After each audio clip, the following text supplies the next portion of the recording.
Welcome to PFT OT on Yahoo Sports. He's Peter King. I'm Mike Florio. And the big topic in the NFL right now, Peter, relates to Antonio Brown, officially now a member of the New England Patriots. Crash course in the offense coming this week. Practice on Wednesday. Game on Sunday in Miami against the Dolphins. What do you expect Antonio Brown's impact on this new team to be?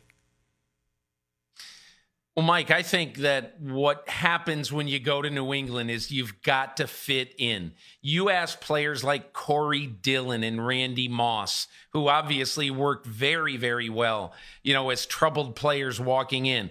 Didn't work out as well with Albert Hainsworth or Chad Ochocinco.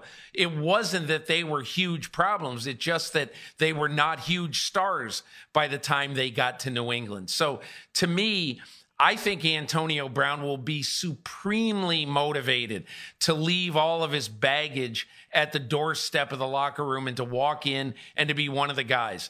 It was interesting talking to an expatriate, Dante Stallworth, over the weekend. And one of the things he said is that he said, listen, obviously, that with Belichick, there's going to be no fooling around. But he said, there's something about walking into a locker room and seeing Tom Brady there.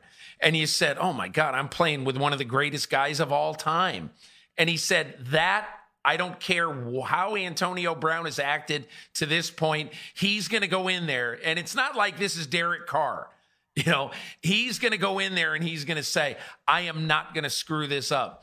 And I kind of buy that, Mike. I think there's about a 65-35 chance that this works and he plays the full season with the Patriots.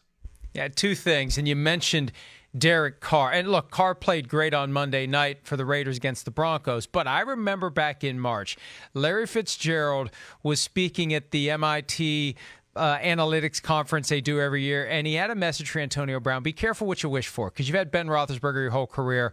And at the time, we didn't know where he was going, but the idea is you've got one of the all-time greats. There may be a step down. And who knows, maybe at some level, Antonio Brown perceived it was a step down. Well, now it's a huge step up to Tom Brady. And you're absolutely right. I think that helps keep him in line.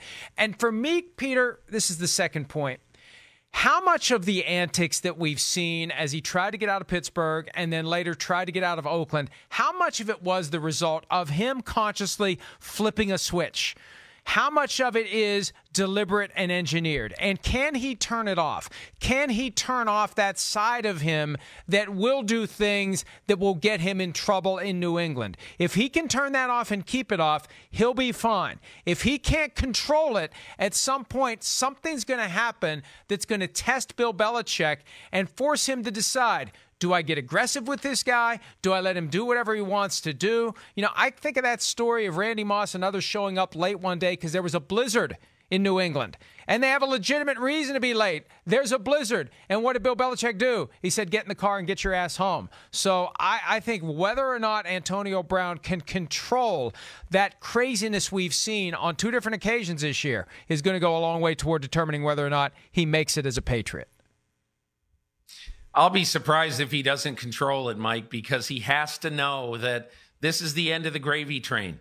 He's talked himself off 2 teams in 9 months, and they're both teams that wanted him to stay. One with a Hall of Fame quarterback, one with a team that paid him $50 million.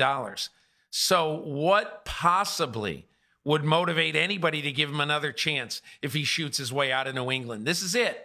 This is last chance at the OK Corral for Antonio Brown. And not to say, because I think he's going to play and play well this year. We'll see what happens at the end of this year. But right now, I will be surprised if he doesn't subjugate his ego and play football in New England. One other thing, it won't take Bill Belichick long to get rid of Antonio Brown. It just won't. Because he will understand soon that if Antonio Brown pulls the stuff he pulled in Oakland, we're just not going to deal with it.